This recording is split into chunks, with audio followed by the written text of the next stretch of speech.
Pessoal, tudo tranquilo por aí? Tem alguém sentindo alguma coisa? Jesus passou a vassoura de fogo aí? Amém, povo de Deus? Amém? Amém.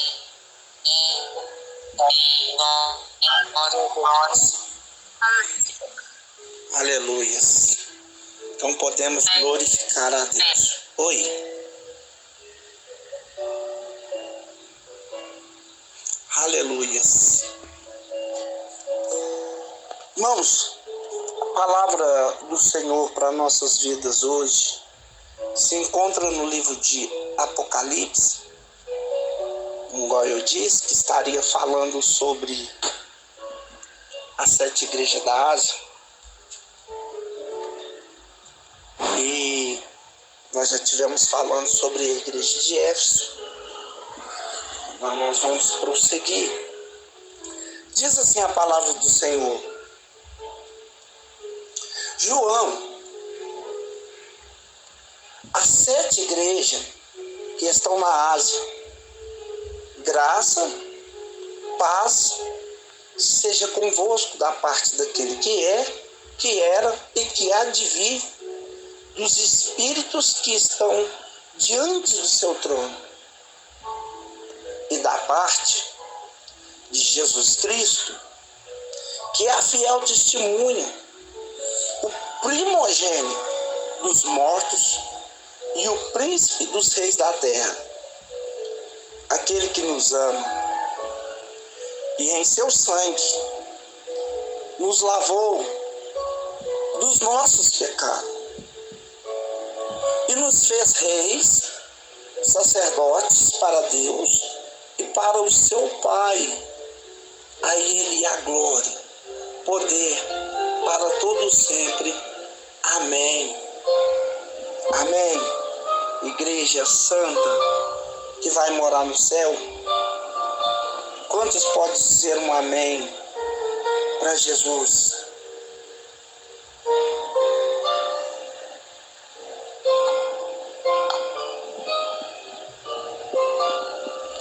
Glórias a Deus.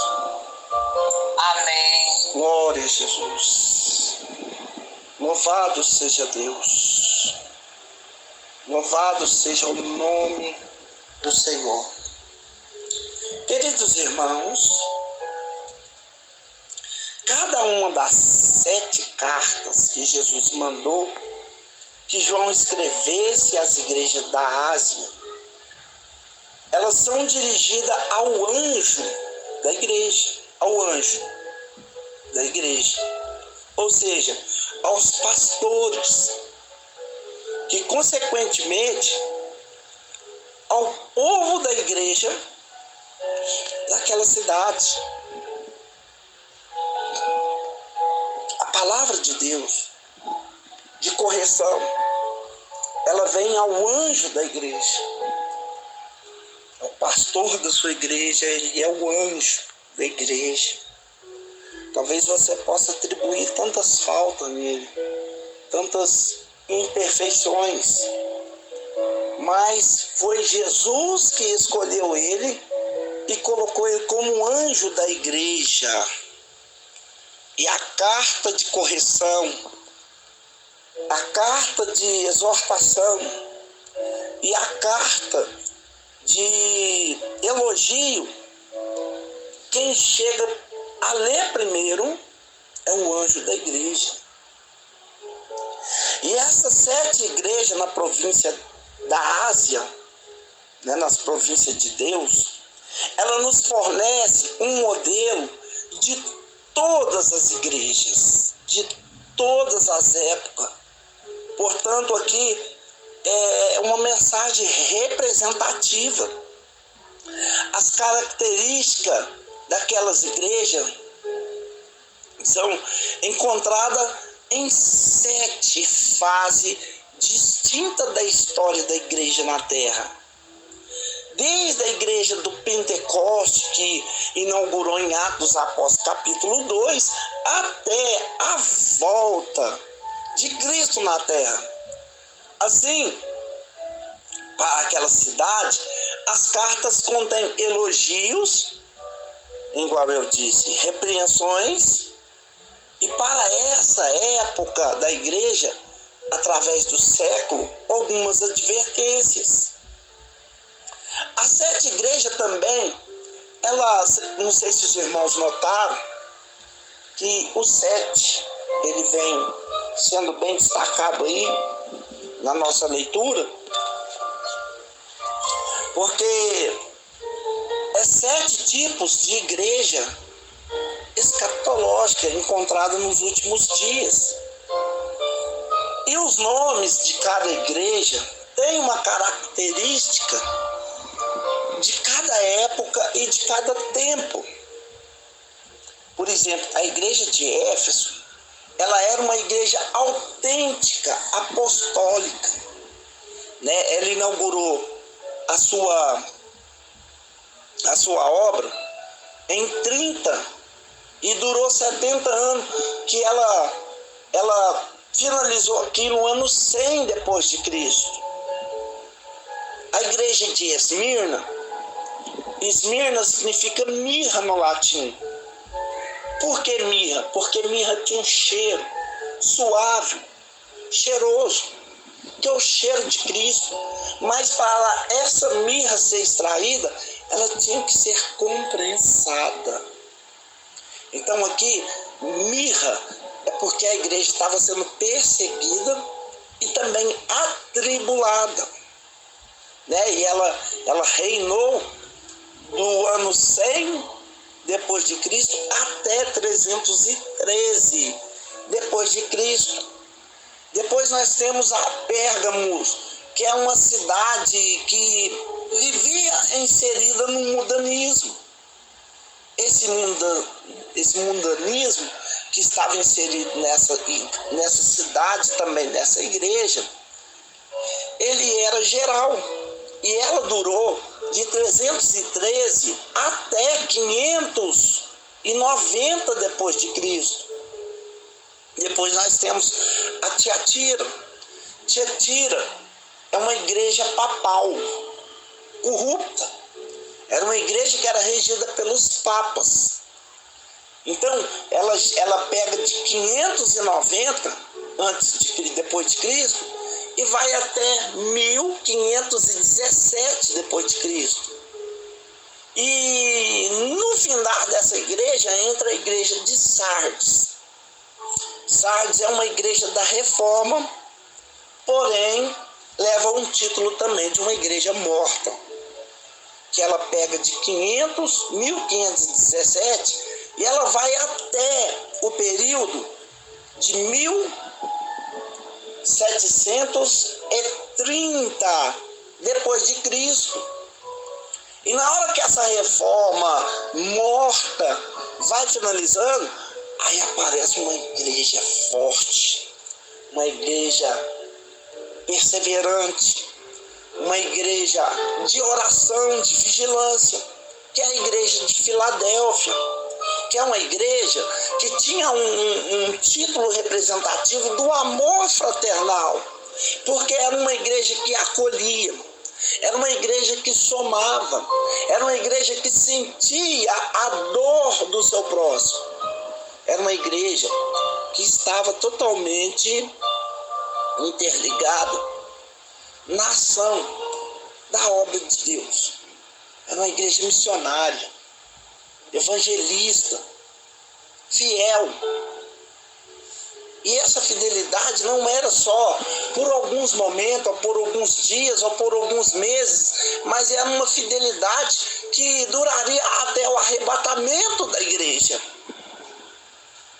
Mas a perseguição conseguiu também finalizar essa igreja. E surgiu uma outra igreja. Qual é essa outra? Essa é a Laodiceia, que pertence a Laodice, né? Que era a mulher de Antíoco II. Era uma igreja morna. Era uma igreja apostata.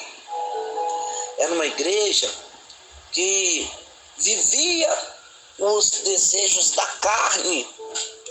E ela começou de 1900 depois de Cristo, e ela vai durar até a segunda volta de Cristo. Por isso que eu disse que é títulos representativos. Em cada carta existe uma mensagem central.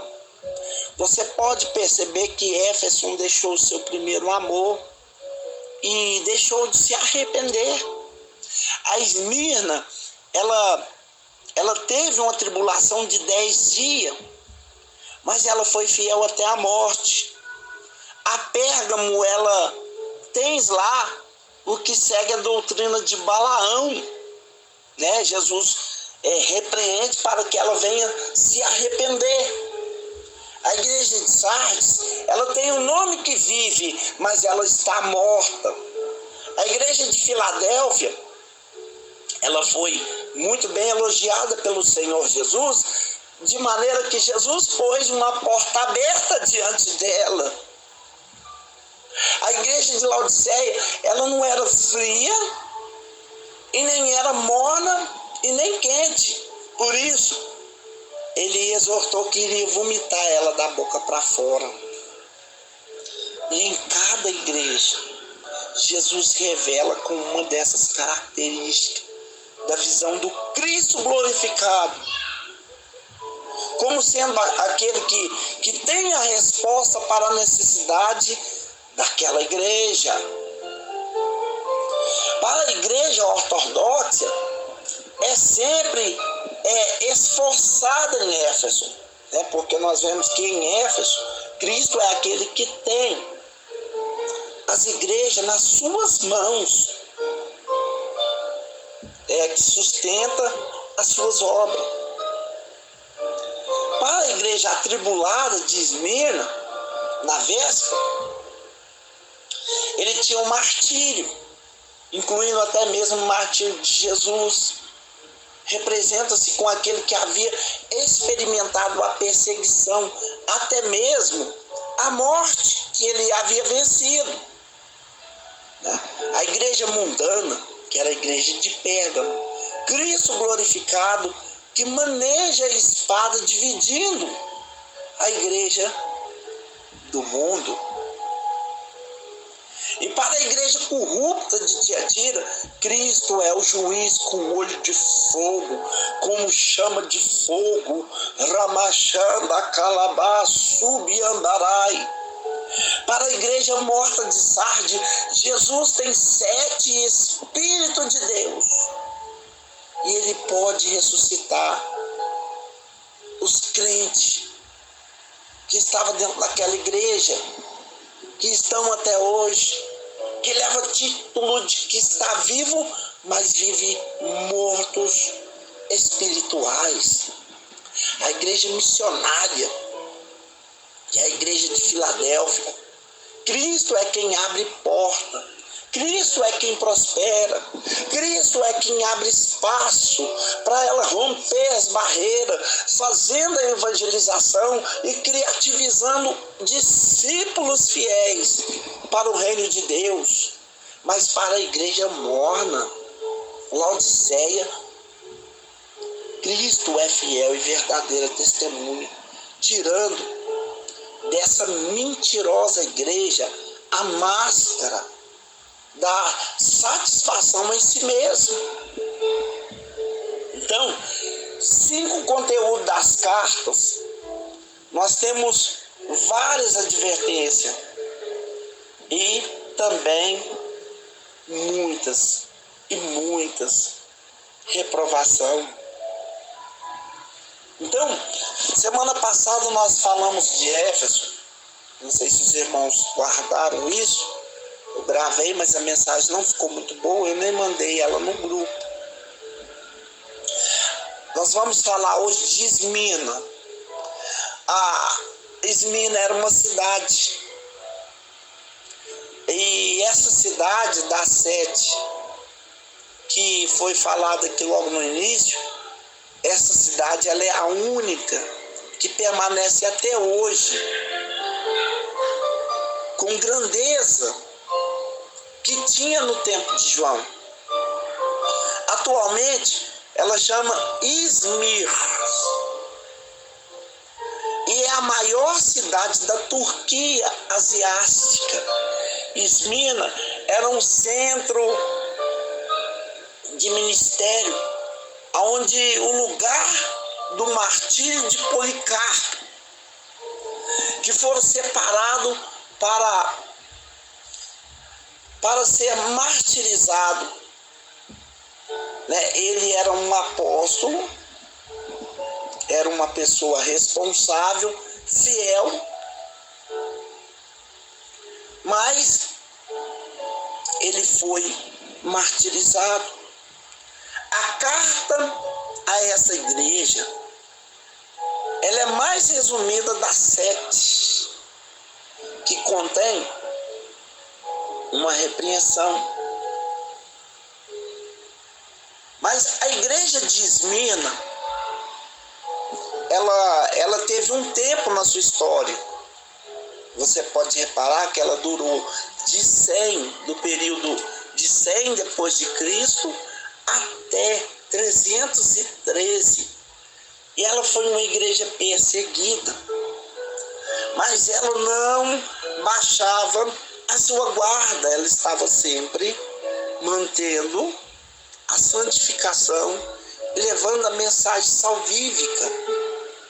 Então Cristo falou com ela: eu sei as tuas obras, sei das suas tribulações, conheço a tua pobreza, mas tu és rica.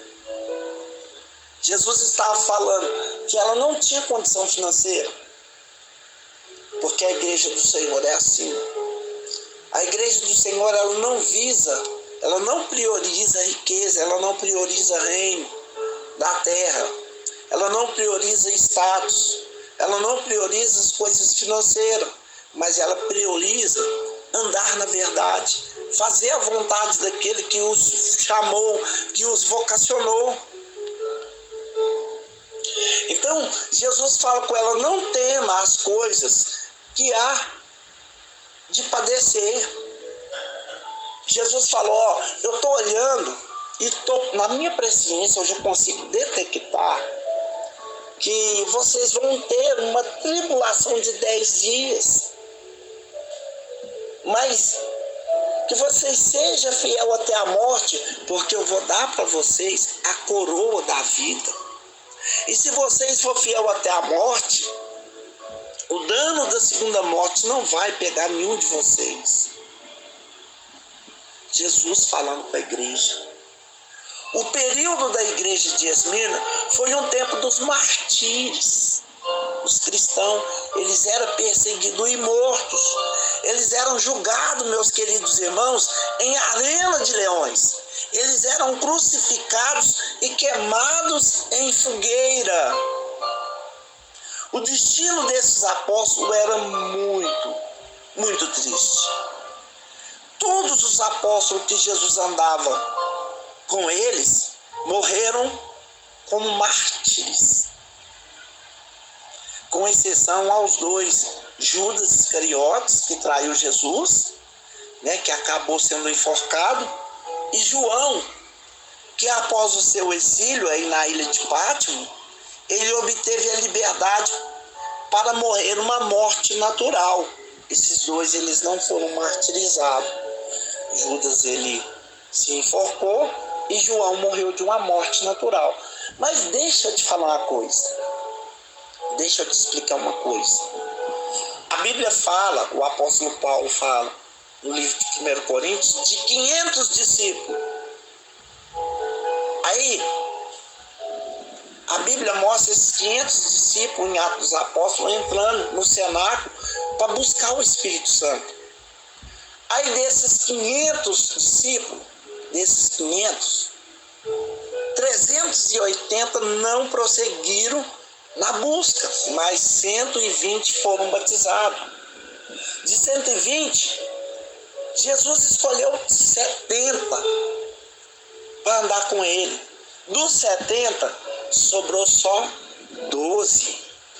E dos 12, 3 foi vocacionado para subir com ele no monte, aonde no Getsemane ele suou grandes gotas de sangue. E desses 3, um negou, né, e os outros os desamparou. Só um permaneceu no pé da cruz. Quem era ele? João. João cuidou de Maria até o último dia da vida dela. Então João, ele tinha que ter sim o seu galardão. Todo aquele que trabalha na obra de Deus com amor, com carinho, com dedicação, tem seu galardão, tem a sua recompensa. E nós podemos ver que Paulo, ele não era um apóstolo. Oficialmente ele não foi considerado apóstolo, mas sim apóstolo dos gentios, por causa da grande obra missionária, né, nos países gentílicos, que ele pregou para os gentios. Ele foi decapitado em Roma por ordem de Nero. Matias, ele ficou no lugar de Judas Iscariote, ele foi martirizado em Etiópia. Simão, o Zelote, né, que é o Pedro, ele foi crucificado de cabeça para baixo. Tiago, ele pregou na Palestina e ele pregou também no Egito. E lá no Egito ele foi também crucificado. Tiago, o mais velho, ele pregou em Jerusalém, na Judéia, e foi decapitado na espada de Herodes. Mateus, ele morreu como mártir em Etiópia. Tomé, que não acreditava em nada, que era cheio de dúvida. Tomé também, depois da morte de Cristo, depois que ele recebeu o Espírito Santo, ele prosseguiu na fé e ele pregou na Pérsia. E ele pregou também na Índia. Mas ele foi martirizado perto de Medras, no Monte de São Tomé. Bartolomeu, ele serviu como missionário na Arábia. E sendo golpeado até a morte, ele foi espancado, irmãos, por causa do amor de Jesus Cristo. Filipe, ele pregou na Frígia e ele morreu como mártir em Hierápolis. André pregou na Grécia, na Ásia Menor, e ele foi crucificado. Simão, né, o Simão Pedro, lá era o Simeão, aqui é o Simão. Ele pregou para o judeu, ele chegou até na Babilônia. Ele esteve em Roma, onde ele foi crucificado de cabeça para baixo. Então, se nós sofremos como eles reinaram e negaram até mesmo eles próprios, né? O Paulo, ele chega a dizer que eles negaram a eles próprios, né? Que está ali em 2 Timóteo capítulo 2, no versículo 12. Eles negaram as suas vontades para fazer a vontade de Deus. Aí está, eu quero já pegar um gancho, para mim já está abrindo um parênteses aqui, que a igreja hoje do Senhor Jesus, ela acha por ser filha do reino, serva de Jesus, cheia do Espírito Santo, que ela não pode ser perseguida. Qualquer coisa ela quer largar Jesus, qualquer coisa ela quer abandonar a posição que foi colocada, qualquer coisa ela quer deixar de participar dos cultos, quer deixar de participar dos cultos de oração, quer deixar de consagrar. E aqui não tinha brincadeira. Nessa igreja de Esmirna, o negócio era sério. Todos tinham só um objetivo, que era carregar a cruz. Jesus falou em Mateus, capítulo 16, no verso 24, aquele que quiser vir após mim tem que renunciar até a si mesmo, negar a si mesmo e pegar a cruz mesmo, com as duas mãos, jogar nas costas e andar na minha presença, né? Porque Deus, ele tem uma recompensa, mas não é nada de graça. Temos que trabalhar no reino, temos que ser fortes, né? E no final ele falou assim: quem tem ouvido, ouça o que o Espírito diz às igrejas. O que vencer, de maneira nenhuma sofrerá o dano da segunda morte. De nenhum modo sofrerá o dano da segunda morte. O que é a segunda morte? O castigo eterno. O castigo eterno.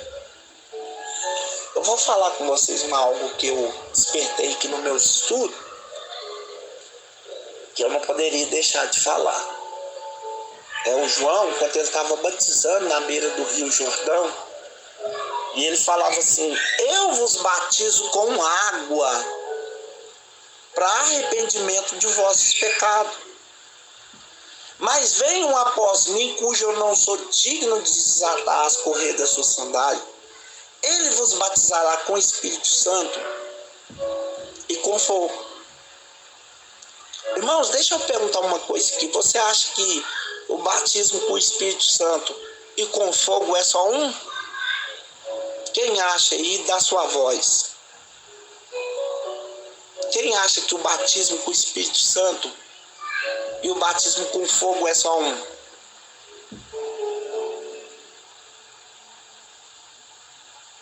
Ninguém, né? Então tá. O que acontece? O batismo com o Espírito Santo, ele é um.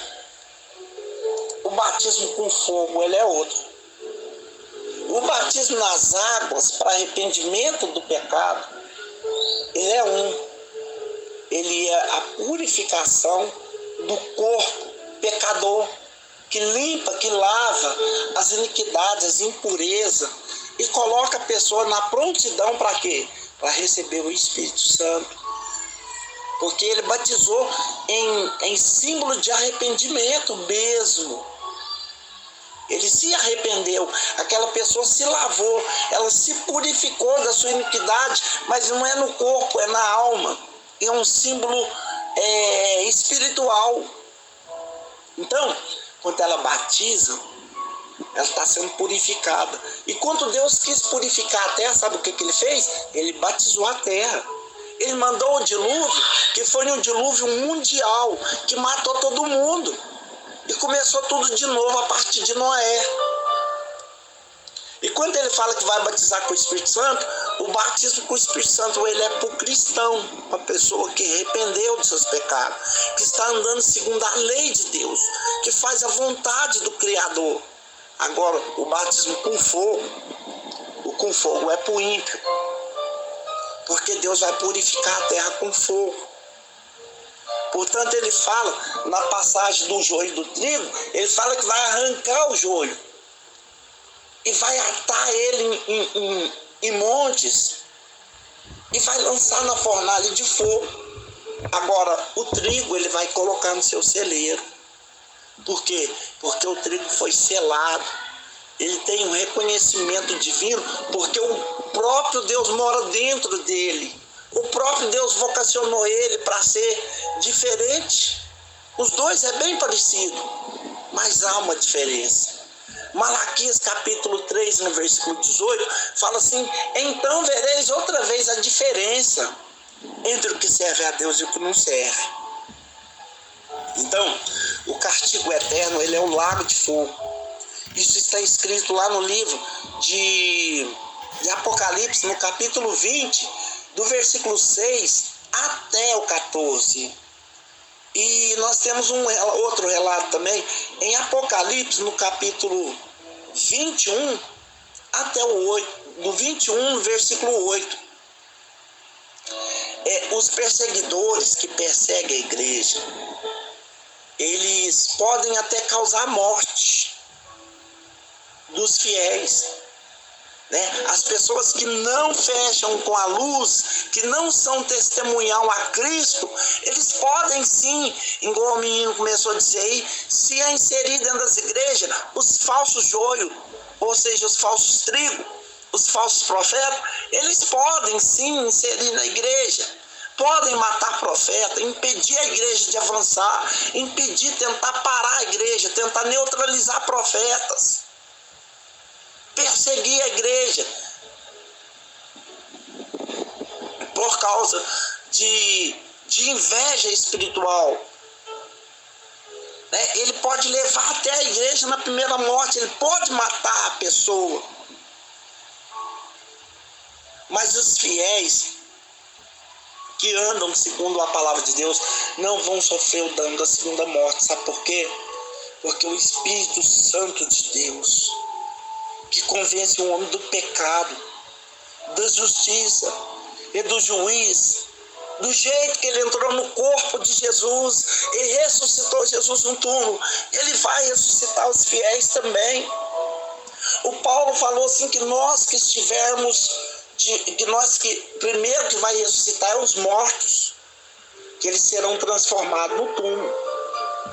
Eles vão ser transformados no túmulo. E vão ser transformados e levados para Deus.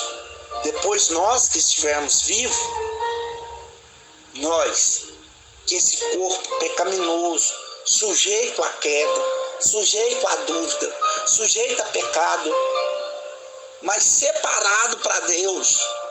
Porque Pedro fala em 1 Pedro capítulo 1, verso 5, sede santo em todas as vossas maneiras de viver, como santo é o Senhor. Santo, a palavra santo significa separado. A pessoa que é separada, ela não olha para tempo, ela não olha para Cristo. A Bíblia diz no livro de Eclesiastes capítulo 3 e no verso a seguir, que ali há um tempo determinado para tudo. Para tudo há um tempo determinado debaixo dos céus. Tempo de plantar, tempo de colher, tempo de fazer o que tiver de ser feito. Tudo está debaixo do cronos de Deus.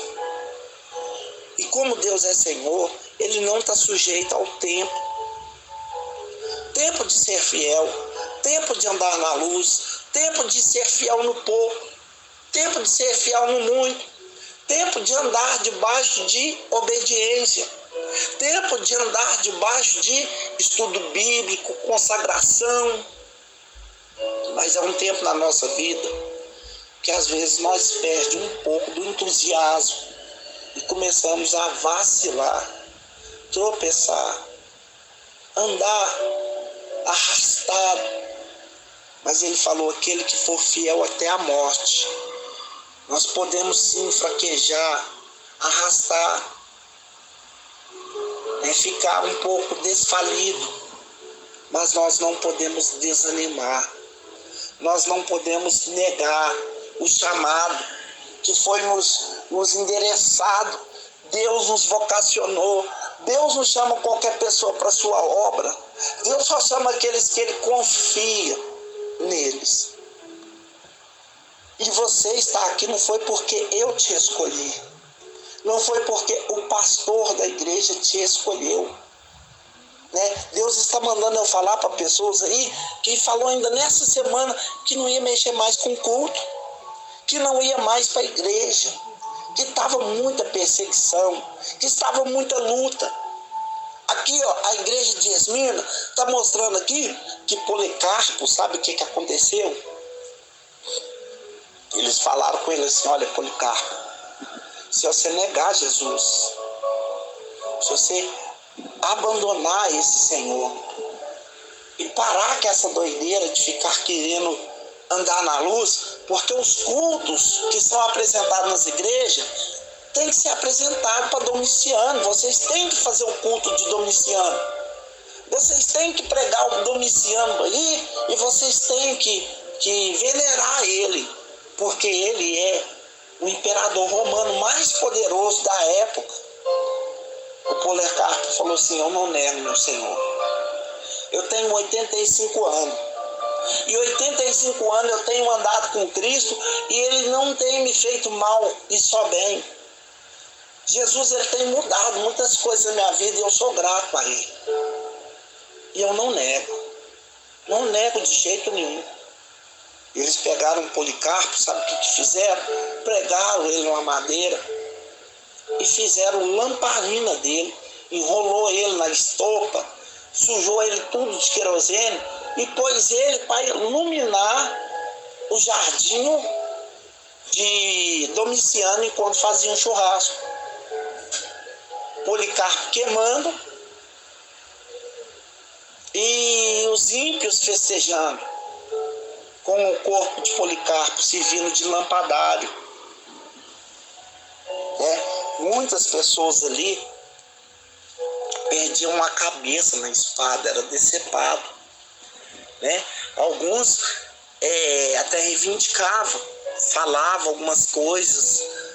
Teve um que falou, que ele virou e falou assim: você está prestes a perder a cabeça e não nega esse Senhor? Como que você pode manter fiel assim tanto tempo? Ele virou e falou: você pode arrancar a minha cabeça, mas você não pode impedir do meu Senhor colocar a coroa da justiça, que para mim está reservada. Então, irmão, isso é exemplo para a gente. Nós temos exemplares nos nossos antepassados para nós espelharmos. Servir a Deus não é fácil. Esse evangelho que eles apresentam de oba-oba, de carro, de casa, de realização de sonho, de casamento restaurado. Ei, cuidado com isso aí. Porque a única coisa que eu tenho certeza que o Senhor nos promete, ser fiel até a morte. E dar-te-ei a coroa da vida. Eu não quero ir mais na igreja. Você acha que Jesus vai perder com isso? Eu não vou mais andar na luz. Você acha que Jesus vai perder com isso? O batismo com fogo é para quem desistir. Ele vai batizar com fogo. Ele vai jogar no lago de fogo para purificar a terra. Ele vai limpar a terra, mas ele vai passar o fogo. E o fogo de Deus vai queimar até as raízes, assim nos diz Pedro, nas epístolas de Pedro, que o fogo de Deus vai queimar até a raiz. Então, irmãos, essa é a mensagem da igreja de Esmirna, que encaixa nos nossos dias atuais. Os cultos será apresentado coisas estranhas. Como nós temos várias aprovações e coisas ímpias que não cabem na alçada bíblica, mas que as igrejas já estão fazendo, já estão concordando. Mas quem serviu a Deus até hoje com sinceridade, com honestidade, com integridade e com conhecimento bíblico, não abraça qualquer doutrina, não aceita qualquer fardo, não aceita qualquer julgamento, não aceita qualquer sugestão. A gente pode até perder a nossa cabeça, mas no dia do galardão, nós vamos estar lá na fila com cabeça e tudo para receber a nossa coroa. Amém?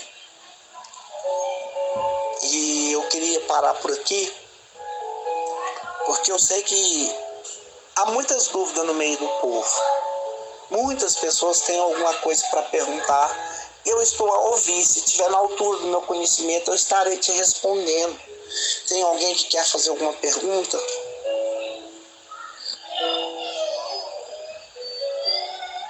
Tem alguém que quer fazer alguma pergunta? Não tem. Não tem. Quem está me ouvindo, diga glória a Deus. Amém. Glória a Deus. Glória a Deus. Aleluia. Glória a Deus. Tem alguém que queira fazer alguma pergunta, pessoal? Hoje é dia disso. A gente colocar as coisas tudo em prato limpo. Não tem ninguém? Não? Não tem. Então vamos já fazer a oração da fé. a gente está tendo nesse culto. Hoje é um culto diferente, é um culto de ensinamento bíblico, né? E eu vou estar todas as segunda-feiras trazendo alguma coisa profunda relacionada à palavra de Deus. Na próxima terça-feira, na próxima segunda, nós vamos estar falando da próxima igreja. E nós vamos estar tirando aproveito de todas as palavras que será falada aqui. Porque o Espírito diz às igrejas, ele fala assim, quem tem ouvido, ouça o que o Espírito diz às igrejas. Aí ele fala, o que vencer, de maneira alguma, vai provar o dano da segunda morte. A primeira morte, todos podem passar por ela. Mas a segunda Jesus já passou. A segunda morte que era para nós passar, Jesus passou e venceu. E ele chega em Apocalipse capítulo 1, versículo 18, e fala assim, eu estou vivo para todo sempre, e tenho a chave do inferno e da morte na minha mão. Uramandarabá, subiandarai. Eu gostaria de perguntar, tem alguém que você ainda não é cristão, que você quer aceitar Jesus como seu atual Senhor e Salvador, para você morar na glória celestial? Tem alguém? Você quer aceitar Jesus? Eu quero estar fazendo o teu apelo nessa noite. Tem alguém? Então vamos já fazer a oração da fé. Grandioso Deus e eterno Pai, Pai de poder e graça, obrigado pela tua palavra. Que o Senhor permaneça nos inspirando e dando cada dia mais conhecimento profundo para nós entendermos o teu querer na nossa vida. Fala sempre conosco, cobre-nos com as tuas mãos. Nós estamos em um mundo, ó Pai, no qual nós somos minoria. Ó Deus, o mundo jaz no maligno, mas nós somos do Senhor e nós precisamos da tua ajuda para vencer o mundo, para vencer as coisas aqui da terra que é contraposta à tua vontade. Ó soberano de Israel, entra dentro de cada uma dessas casas, desses lares que estão de portas abertas para o Senhor, e faça, meu Pai, total transformação, abrindo portas assim como o Senhor abriu a porta para Filadélfia. Coloca sobre cada uma dessas pessoas a tua poderosa unção e guarda, meu Deus, cada passo para a glória do teu nome santo, em nome do Pai, do Filho e do Espírito Santo. Que a graça do nosso Senhor Jesus Cristo, o amor de Deus e as doces consolação do Espírito Santo esteja com todos e toda a igreja diga amém. Amém.